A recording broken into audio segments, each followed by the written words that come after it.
დილამ შვიდობის მოგესალმებით, დაგიბრუნდით პირდაპირ ეთერში, დაგიბრუნდით ძალიან სახალისო ამბებით და სტუმრებით. დავით ნანობაშვილი, ექიმი ვეტერინარი და პანდა. ბატონი სახელად პანდა, რომელიც შემოგვიერთდა და სხვა შორის ძალიან ჭკვიანად არის და ვნახოთ აბა პირველი პირდაპირ ეთერი როგორ იქნება მისთვის. მოგესალმებით ბატონ დავით. კიდევ ერთხელ დიდი მადლობა სტუმრობისთვის და მე ეთერს გარეთ კიდევ ვინახე რამხელა სიყვარულს ასხივებთ ცხოველების და კონკრეტულად ამ შემთხვევაში ჩვენი სტუმარი პანდას მიმართ, მაგრამ მაინც მოდით თავიდან დავიწყოთ, რატომ გადაწყვეტეთ ყოფილიყავით ამ პროფესიაში, რამ განაპირობა ეს ყველაფერი? ნახეთ როგორი მდგომარეობა, მართლა თუ აგიხსნათ ასხლები გავახდინეთ ცხოველთა სამყაროსთან გავიზარდე. ერთი გამიცხოვია ცხოველების გარეშე, დედა ჩემი ბიოლოგია, მამა ჩემი ვეტერინარია და ეს სამყარო უცხო არ არის ჩემთვის. ყოველდღიური ცხოვრების წესი იყო ცხოველებთან ურთიერთობა. თავიდანვე ესე იგი ეს გადაწყვეტილება ალბათ არავის არ გაკვირვებია, როდესაც თქვენც ძალუბრად მოვიდა თვითონ, იმიტომ რომ სხვა სამყარო არ არის, ცხოველის გარეშე ამიცხოვრია, არ ვიცი, სხვანაირად უნდა იყო. რა მაგარი. და მე წავიდგენია ადამიანი უნდა გადარჩეს საერთოდ ცხოველის გარეშე, იმიტომ კავშირში ვართ ერთმანეთთან. ნამდვილად. ფლორა, ფაუნა, ადამიანი ეს ეკოსისტემა განუყოფელი ნაწილია ერთმანეთისგან. რაც ამ დისტანცირება მოახდინო, რაც ამ ტექნოლოგიები განვითარდეს, მაგ მოცემულობას ვერ შეცვლი. ყავს საყვარელი ცხოველი თუ აი ესე გუბაურად უბრალოდ ცხოველები გიყვარს? საყვარელი ცხოველი რას ყველა საყვარელია ცხოველი. მაგრამ ჩემთვის არა ვერ ვიტყოდი. ხო, იცი რა, თუ ესე ძალიან არის, მიყვარს ცხოველები და როგორი სიყვარულსაც ხაბატონი დავით, მაგრამ ჩემთვის აი კატებს არ ვემხრობ. კატები ძალიან საყვარლები არიან, რას ამბობთ? ხო, აი ეს სიყვარული თუ არ გაქვს, ალბათ ამ პროფესიაში, რა თქმა უნდა, ვერანაირად ვერ იქნები და მე გაიქცევი, უბრალოდ დისკომფორტი შეგექმნება, სტრესი, ესეც სტრესული სამუშაოა და თუ ეს არ გავს, შემოწოდება არ არის, შეყვეთით ვერ გახდები, ვეც ექიმი, ვეც ვეტერინარი. ნამდვილად. ძალიან ბევრი საინტერესო ამბავი მსმენია ვეტერინარებისგან სასაცილო შემთხვევებზე, სასაცილო შეცდომებზე, რომლებსაც უშვებთ ცხოველის პატრონები. რამოდენიმეს თუ გაიხსენებდით, ისეც საინტერესოს და სახალისოს. მე ვიცი რა, რაღაც თუთიყუშებთან დაკავშირებით არის ყველაზე სახალისო ისტორია და ჩვენ პროდიუსერმა გააფრთხილა, რომ პირდაპირ ეთერში მოყევი, მანამდე არ მოუყვეო და ამიტომ გისმენთ ახლა. ეს ღამის ზარები ხო შუგი ამბავია, საქართველოში მიღებულია, რომ პირადი ექიმის ნომერი კონდეს, ვეტერინარის ნომერი კონდეს პაციენტს. ეს ანალოგი სოფლიოში არ არის, საქართველოში ხდება ეგეთი რაღაცა. და ღამის საათები, რომელი საათია ღამე მძინავს, მირეკავს პაციენტის პატრონი და მეკითხება, შეიძლება თუ არა ჩაი თუთიყუშისთვის. ჩაი? ჩაი, ხომ რატომ მოვიდა თავში აზრად, რომ ღამე შეიძლება დამირეკოს მაგ თემაზე. ჩაი თუთიყუში. ალბათ დალია შემთხვევით და მე რეგოშთა კითხვა შეიძლება და თუ არა. კი, შეაწუხა ყურა სიდის მაკიდალია უკვე ფაქტი მოხდა.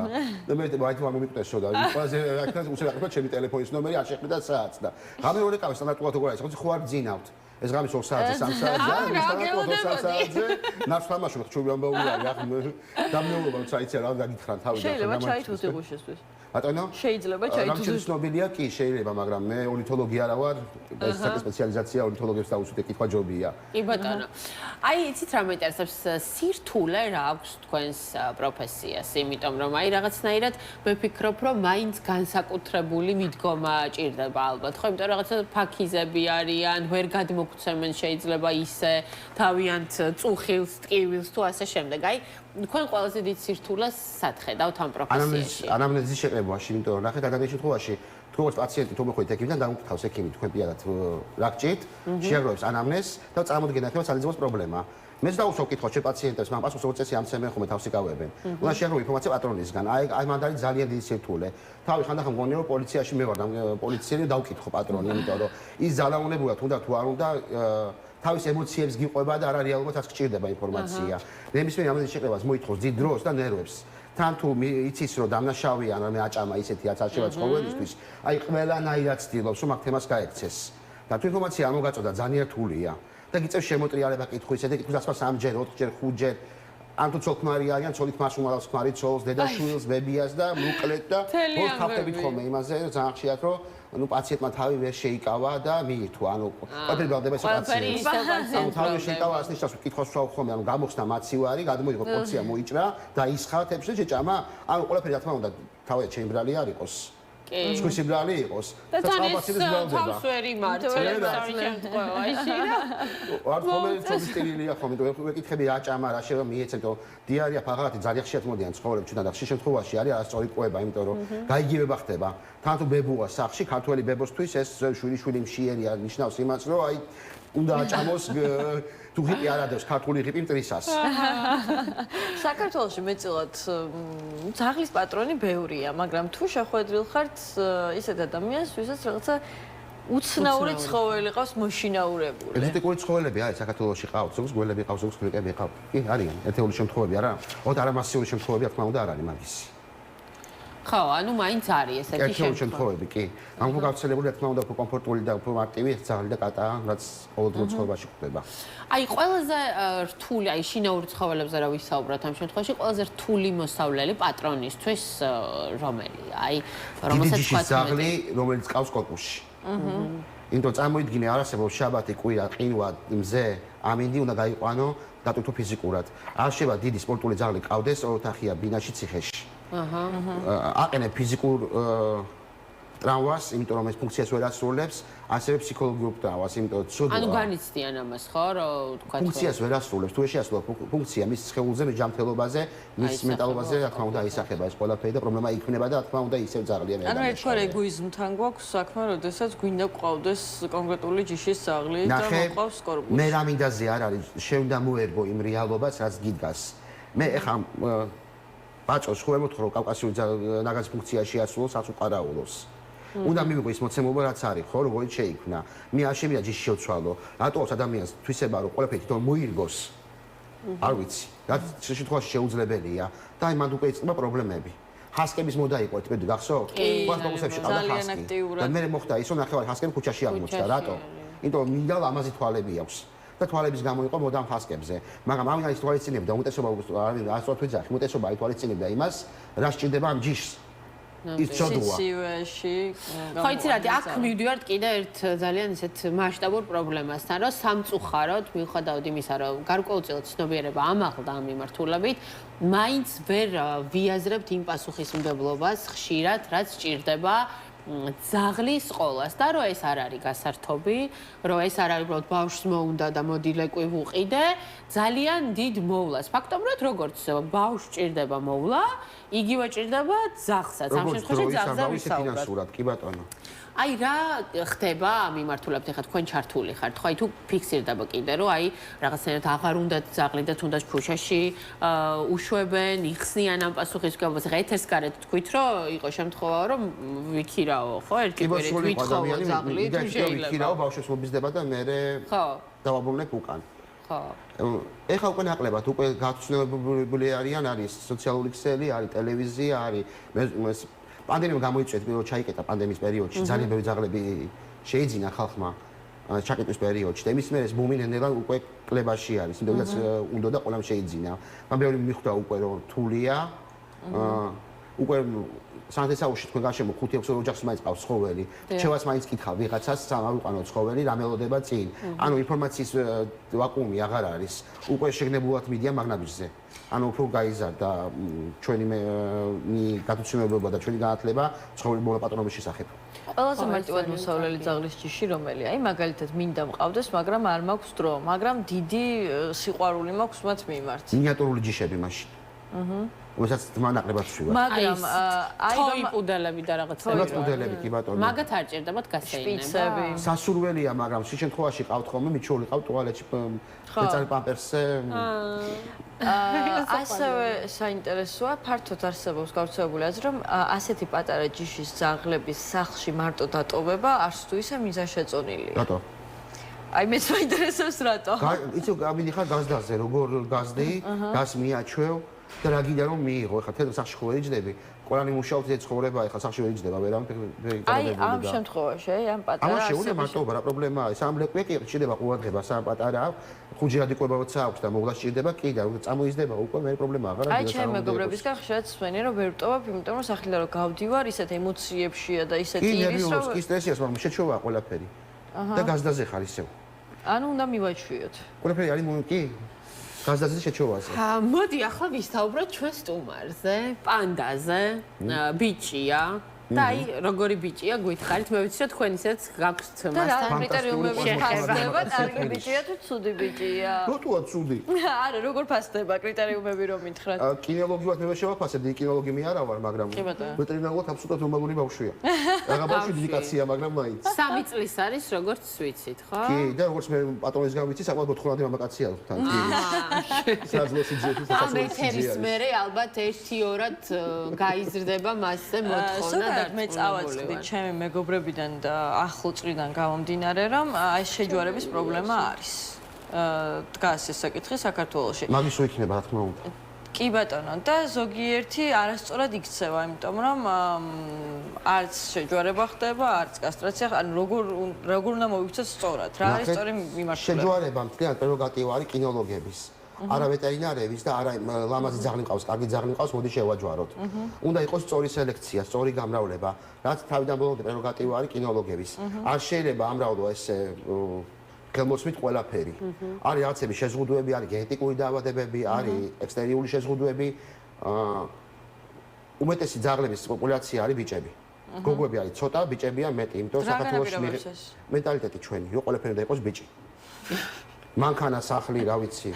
ცხოველებში ეს ბიჭი აბსოლუტურად რა. ცხოველებში ესეა. ცხოველებში ყველას ბიჭი დისბალანსი გაქვს. თან ნახე ბიჭის შემთხვევაში ჯოება უწევს რას ნიშნავს ბიჭი ძაღლი როცა ყავს სახლში ხვადი 24 საათი კვირაში 7 რატომ მაგაზე ფიქრობს. ანუ პერიოდი აქვს რას ნიშნავს საათობით დღეს შეჯვარება 5-6 საათამდე თუ უწევს რას ნიშნავს ვერ ავხვდები. ხო. და გოგოებს თავის პერიოდი აქვს და ეს გოგო პატრონებიც ხო არ კონვერზე ხო არ გაუშვებენ და სულ ხარ შეაჯვარებენ არა. და თქმა უნდა მე გამოდის რომ დისბალანსი გაქვს.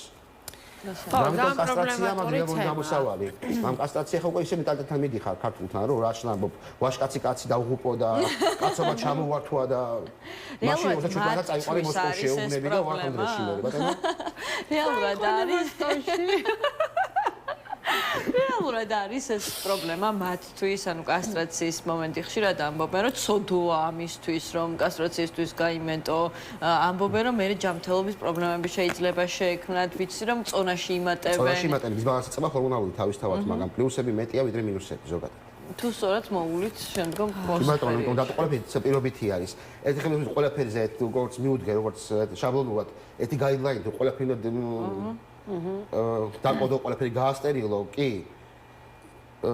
აქვს რაღაც პლუსები მაგას, ცხოველი აიტანჯება პირველ რიგში შესაძლებელია სამოთო ონკოლოგია აიცნიო თავიდან და შემდეგ, მაგრამ მინუსები განათვალისწინებელია ჭარბი წონა, ანუ მე მოგიწევს სპეციალური დიეტაზე ყოფნა, მოგიწევს უბრალოდ ფიზიკური აქტივობა, რომ შეინარჩუნო მისი ექსტერიერი. კი ბატონო, მაინც პლუსები ალბათ მეტი არის. მე ვფიქრობ, რომ მაინც ჯობია, იმიტომ რომ ამით ტაჯის ყურებას და მარტივად მოსავალ პრობლემით თავდაცნის მიზნით კი მაინც მეტი პლუსები არის. ბატონ დავით, მე მინდა გკითხოთ ყველაზე გავრცელებული დაავადებების შესახებ. აი რა არის ყველაზე ხშირი პრობლემა, რითაც თუნდაც ძაღლების შემთხვევაში მოგმართავენ? დაავადებები ძალიან ბევრი, დაწყებული ინტოქსიკაციით, დამთავრებული ინფექციური დაავადებებით. ამ კლასიფიკაცია უფრო ხშირია, მიჭირს. ტრავმებიც ხშირია, მოწამლებიც ხშირია. ვირუსული ინფექციები ძალიან ბევრია, პარაზიტული ინფექციები ძალიან ბევრია. ამის სტატისტიკა გავაკეთო, რომელიც მეტია, ძალიან გამიჭირდება თქმა. ანუ ესე. იცით რა მაინტერესებს? აი ჩვენ შემთხვევაში ხშირია ხოლმე, როდესაც თქვა არ გვეწუხებს არაფერი, მაგრამ პროფილაქტიკის მიზნით მივდივართ ექიმთან და ეგრეთ წოდებულ ჩეკაპს ვიკეთებთ ხოლმე. აი ცხოველებთან მიმართებაში არის ესე, რომ აი თქვა პროფილაქტიკისთვის მიიყვანოს ვეტერინარი. სასურველია, მაგრამ დამეწონა ჩვენ დავდივართ ექიმთან და დავდივართ სტაბილურად და თავისთავად მიმართულიანობაც ეგ სტაბილურად, გეგმიურად, როგორც წესი, იშვიათობა, ნაკლებობაა კი მაგის. ხო, ანუ თუ რაღაცა არ აწუხებს, ესე პროფილაქტიკისთვის იშვიათად. დავით, მე მაინც ძალიან გავერთე თუთიყუშის ამბავზე და კიდევ გვინდა რომ მოგიყვეთ ასეთი ამბები, რა შემთხვევაში გახსენდებათ. ყველა საათშია ბოლო ხანში არ შემხვდა, მოიყვანეს წესზე ყოლმოდი ეთერში მაგას, ბიჭი ძაღლი იორკი და დამიხეთქეს მაგიდაზე. ვაი. პატრონი გაბრაზებული კაცი, სავარაუდოდ გადაკეტილი ქონდა, მიქავა მისი ძაღლი იყო ტრადიციული ორიენტაციის. ანუ გოგო ძაღლი მოუყვანეს და ვერაფერი ვერ ქნა და უნდა შემოწმებინა, იყო თუ არა ტრადიციული ორიენტაციის მისი ძაღლი. როგორ უნდა შემოწმებინა? და აუჩენ ძალიან დავიბენი მეც. პატრონი გაბრაზებული იყო და ძაღლზე მოდიოდა აგრესია აშკარად, რომ დანუ დააფეთქვა ხმაგაი, ხმაი ხაშიერი. მეთქე ხარ რომ უთხრა რაღაცა თქვენს ვაძრავია. შარშია, ძაღლი შარშია, ყველა შარში ვარ. დაუძახეთ ჩემს ექიმებს, გოგონებს, მეთქი გაიყვანეთ, შეამოწმეთ. არ ვიცი ვიღამიქნა საბოჯამში გაწყდა იმით ეგამბავი რომ კონკრეტულად ეს გოგო არ მოეწონა და უცეს სწორი ქონდა. რეალურად ხდება ასე რეალურად. ძალიან იშვიათობაა ეგეთი რაღაც. მაგრამ რაც თავარია პატრონი დაამშვიდეთ, რომ ტრადიციული ორიენტაციის კითხება თქვენ სხვა მოწოთ ყველა ქალი ქუჩაში დაინახავა ის თქვენ ზამადაც არ მოეწონა ეს გოგო და რა უყოთ გეონების ამბავია ცოტა დამშვიდათ თორე ზაღრიშალში იყო. ისე ამ ისტორიებს და აი ამ კურიოზულ ამბებს მიეჩვიეთ ალბათ უკვე ხო? ისე იმდენი შემთხვევა იქნება და ცხოვრებით მოდის ხალხი რომ კი უკვე იცით კითხავს გისვავე ხანდახან შედის საათილო იყოს ან იუმორი შეხედო მაგრამ ვიზის მნიშვნელოვანია და ცდილობთ ხოლმე რომ გავფილტროთ. და ნუ ვიჩვენებთ ყოველდღიურ ცხოვრებაში. კი ბატონო, აი რა უნდა გაითვალისწინოს ყველაზე მნიშვნელოვანი ადამიანმა, როცა შინაური ცხოველის ყოლას გადაწყვეტს? აი თქვენ პასუხისმგებლობა გაცნობიეროს ალბათ. კი, ეს საუცებელი. აი კიდევ რა ფინანსური მდგომარეობა, მზაობა ოჯახში, ერთი პირი უნდა ქონდეს თელ ოჯახს. არ შეიძლება ნახევარს უნდა მონახევარს არ უნდადეს. მზაობა და ფინანსური მდგომარეობა. აი ფინანსური მდგომარეობას, აი ესე იგი საკმაოდ ძვირი ჯდება დღევანდელ დღეს შინაური ცხოველის ყოლა? დიახ. როგორც ერთი ბავშვი ყავდეს ოჯახში. ხო, ანუ თავისი ყვებით, თავისი ჰიგიენით და ასე შემდეგ, საკმაოდ სოლიდურ თანხებთან არის ცხოველის ყოლა არის ფუფუნება და არა გადაუდებელი აუცილებლობა. თუ არ გაქვს ფინანსური საშუალება, ჯობია არც შეეჭიდო იმას, რაც სამომავლო პრობლემა შეუქმნის მას. ამათი ჯანმრთელობა, პირდაპირ კავშირშია ჩემ ჯანმრთელობასთან და ჩემი შვილის ჯანმრთელობასთან, ხო, ოჯახში მყავს. არ შეიძლება ესე მიუშვა და ჩემი წინაპრები ესე იქცეოდნენ ფილოსოფიით არ გამოდგება. ხო, ეზოში მორბენალი ძაღლი, ვიჩვეული ძაღლი და მე მოხდება რომ გადაუგდებ თუ აჭამო და ასე შემდეგ, ეს მენტალობა იყო წლების წინ სამწუხაროდ და რაც მორჩებოდათ რომ აჭმევდნენ ძაღლებს და ახლა შეიცვალა ეს მდგომარეობა და ძალიან კარგია ეს. კარგისკენ კი, მაგრამ აუცილებლად მაინც გათვალისწინებია ხო გეუბნებით ფინანსური მდგომარეობა ძვირია, ყველაფერი ძვირია. საკვებიც ალბათ საკვებიც, ჰიგიენაც, მოვლაც, ვეტერინარიაც. ეს ყველაფერი რა თქმა უნდა როგორც ჩვენი ან თქვენთან ვიზიტით ძვირი ჯდება საკმაოდ. საბაჟო ვეტერინარია სხვა ძვირია კი. იცი ვიძახი რომ ეს არ არის გადაუდებელი აუცილებლობა, ეს არის მაინც ფუფუნება დღესდღეობით. კი ბატონო, აი საეთერო გთხოვს კიდე ისტორიებს, იმდენად გაერთო ყველა, რომ კიდე რამე ხო არ ახსენდებაო, რომ მე მახსენდება, მაგრამ ამიტომ ყველაფერი ისე რომ მე არ გამოვიცემ მე შევაწყობა მივაყენე, ანუ პაცის პატრონებს არა, ნუ ეს უბრალოდ სახალისო. სახალისო იყო კიდე კატის შემთხვევა, როცა მოგვიყვანეს, რომ 8 წელი ეს თქვით ჭყალებში პრიშკი ქონდა კატას. უი და ქაბატონებით განა რიქში ნუ 2 საათია დიდი ხალხი რაოდენობით ხალხი იყო და მეოდებიან და ნუ შემოიყვანეს ეს ფისო ბრიტანული კატაა ჩაფუტკუნებული დიდი ბიჭი გასტრირებული და ამომიტრიალეს და 8 წელი პრიშკს ვანახებენ. ან ძუძუკები ქონდა ჩვეულებრივი. აიმე და რაცა მე ვუთხარი რომ ეს ნორმა მისი ფიზიოლოგია არგუმენტი იქიდან წამოვიდა რომ ეს ხო ბიჭია. და რატო აქვს? რატო აქვს? არ უნდა ქონდეს. გვერდები ქაბატონო ეს ნორმა, მე ვხედავ ბიჭია, არ ფუნქციონირებს, მაგრამ უნდა ქონდეს, ეს ნორმალურია. მე რა აქვს? კაი ნერვები გჭირდება თქვენს ბატონო დავით. ვანახებ ჩემ თავზე, მაგრამ სავარაუდოდ მაინც უკვე ყოფილი წავიდე ჩემთან. რაღაცა პრობლემაა, მაინც პრობლემა ქონდა, პრობლემა მოაგვარი. ხო, ეს ძალიან რთულია. ეს სირთულეც ახლავს მე ვფიქრობ თქვენს პროფესიას, რომ ესე მშვიდი ნერვებით და გაწონასწორებულმა აუხსნა თუნდაც ესეთი აბსურდული რაღაცები. ჩემთვის კი აბსურდია, მაგრამ მისთვის ეს მნიშვნელოვანია და ვცდილობ ხოლმე რომ რაღაცნაირად გავფილტრო. კი ბატონო. და კიდევ უცნაური ზარი მქონდა ტელეფონზე, რომ ცხოველი გადაცვალების შემდეგ 64 ხუთი ჯოჯოხეთში. ეგ გამეხდება და ისე აბსოლუტურად დავიბენი, იმიტომ რომ პასუხი კითხვაზე არ მაქვს. და ვთხოვე ეთქო მამაოსთვის, იმიტომ რომ მაინც მეთქი სულიერი მხარე მე ექიმი ვარ უბრალოდ, სულიერი მხარე მამაოს კითხვით დავიბენი. ჩვენი რიგით კი იცით რომ რაც არის პასუხი მაგაზე და მამაოსო კითხეო. და გადამისართეთ შევეტერინარს კითხეო, იმიტომ რომ მე მარტო ადამიანი მეხება, ცხოველები არ მეხებაო. აი, ვერთო ჩემ. ალბათ ის მამა ძალიან გაცნობრებული იყო შეკეთდა კი. საბოჯაში პასუხი იყო იქნა გამომდინარე რომ ყველა ცხოველი უცოდველია, ცხოველი ვერ იქნება ცოდვილი, ტექნიკურად შეუძლებელია ეგ. მაშინ ყველა ალბათ 64-ში მიდის ყველა ცისარტყელას. კი, ცისარტყელას იმიტომ რომ ცხოველი ადამიანმა როგორ შექმნა, ისეთი დარჩა. ანუ ცოდვილი ვერ იქნება. ადამიანი უკან წავიდა. ნამდვილად. იცით რა მაინტერესებს? აი თქვენი გამოცდილებით ყველაზე ჭკვიანი ჯიში ძაღლის, იმიტომ რომ ეთერს გარეთ მახსოვს ყვებოდით რომ ბავშვს იცავდნენ, ხო? ძაღლები და არ ხო აი რა სიტყვით? აი თქვენი გამოცდილებით რომელია ყველაზე ჭკვიანი, აი რომელსაც მიენდობი და მიანდობ ყველაფერს? ეხლა დისკრიმინაციას ჩამithვლია რომ ჩავუთვალე ჯიშები. ნახეთ როგორ არის ცხოველ სამყაროში არის ყველაფერი პირიქით. გოგო უფრო ჭკვიანია ვიდრე ბიჭი. განსხვავებით ადამიანებისგან. მართლა? ეს რას ნიშნავს? ანუ გოგო უფრო ჭკვიანია. გაცილებით, ინტელექტი უფრო მაღალი აქვს, ინსტინქტი უფრო სხვანაირი აქვს, დომინაციის სურვილი არ აქვს. აჰა. უფრო ერთგულია. გაცილებით. ვირას ამბობთ ეს არის? ვიდრე ბიჭი ძაღლები და გოგო ძაღლები გატიკოთ ყველა როცა გაწყვნი იმას მიიღებ. ვირას საინტერესო. და არის რეიტინგები, სოფლიო რეიტინგები, ათეულები მაგრამ. ბიჭებზეა. ბატონო? მე მოთხოვნა მაინც ბიჭებზე. იმიტომ რომ გქონიათო გოგო ძაღლის შენახვა აი დისკომფორტი გარკვეული მიზეზების გულისთვის. დამეწუნეთ რომ არანაირი დისკომფორტი არ არის. ბიჭი ხოდი დისკომფორტია, იმიტომ რომ გოგოზე ფიქრობს. იმ გოგოს თვეში თხილავს ის პერიოდი და ბიჭი 24 საათი კვირაში 7 დღე. და მე ვითხარი ჯერჯერობით პრობლემაა, მაგ თამბოდის პრობლემა ზუსტად. აი ბიჭები მაინც ხედავ ესე იგი ცხოველებშიც ესეთი დაცვის ფუნქცია როცა არის და ტერიტორიას როცა იცავს შიშეთხოვაში გოგოა ბიჭი არის დაანახებ ლამაზ გოგოს და დაავიწყება რა ტერიტორიას ლამაზს დაანახებ რა ტერიტორია უნდა დაიცვას იმან ეს ხო ადამიანებს ასე ხო არა საინტერესო ხო შეიძლება აი ბავშვების და ძაღლების ურთიერთობაც კიდე ცალკე ამბავია იმიტომ რომ რაღაცა განსაკუთრებულ ზრუნვას იჩენენ ხოლმე ბავშვების მიმართ როცა უკვე არის ეს სიყვარული მათ შორის თავისთავად მაგრამ მანდაც ორი აზრი არსებობს საზოგადოებაში. ჩვილ ბავშვთან ამდენად სწორია ძაღლის არსებობა ერთ ოჯახში და ზოგი ამბობს რომ არ შეიძლება, ზოგი ამბობს რომ პირიქით ძალიან კარგია. ეკითხავთ პედიატრებს პირველ რიგში, მაგრამ ჩემი ბავშვები ჩვილებს და ძაღლებს იზრდებოდნენ. ხო, ძაღლებს და ეძინათ საერთოდ. აჰა. და ანაი პრობლემა და არჩენს პედიატრს მაგაზე გართულება არ ქონია. პრინციპში ძალიან ბევრია უკვე ესეთი შემთხვევა, რომ შესაძლოა უკვე ბავშვი იბადება ძაღლი უნდა ყავდეს ოჯახში, მაშინ როდესაც შვილი აი მანდ ფინანსურ პრობლემას რო ვიძახი და სკოლაში და მოვლა.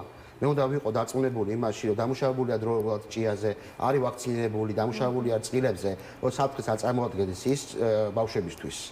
და ეს რецეპტში მოხდა და მე მიიყო ფილტრზე და რაღაც სპოილერ ისტორიებს ხოლმე. ანუ რაღაც ამერიკული კინოსიუჟეტი ფუნგონია ხოლმე ვიდრე რეალობა. მოდი ნახეთ მაშინ. საერთოდ მტარი გრუმერი გინახიათ ძაღლების წოდებული პარიკმახერები, გრუმერი ვქვიათ. მტარი გინახიათ ვინმე? ლეგენდი დეშანკოს პაპა ვენც თმას. მე ამდენს პაპა დღეში თმას. და ჩემი კოლეგები კიდე რა ვიცი და ბევრი მითი არსებობს და კარგია რომ ეხლა ეს მითებიც დავამსხვრიეთ ჩვენი ეთერის მეშვეობით. ძალიან დიდი მადლობა უნდა გითხრათ ბატონ დავით. მე მგონი ძალიან საინტერესო და ნაყოფიერი საუბარი შედგა. კიდევ ერთხელ მივხვდით რომ თავარი რაც ყველაზე მნიშვნელოვანი არის რომ გავაცნობიეროთ ის პასუხისმგებლობა რაც თან ახლავს ცხოველის ყოლას და მე ალბათ უკვე ყველაფერი თავისთავად მოვა და ეს ზრუნვა და სიყვარული არ გაქრება ჩვენსა და ცხოველებს შორის. დიდი მადლობა პანდას. მადლობა მაყურებელს შევახსენებ რომ დავით ნანობაშვილი ექიმი ვეტერინარი იყო ჩვენი სტუმარი.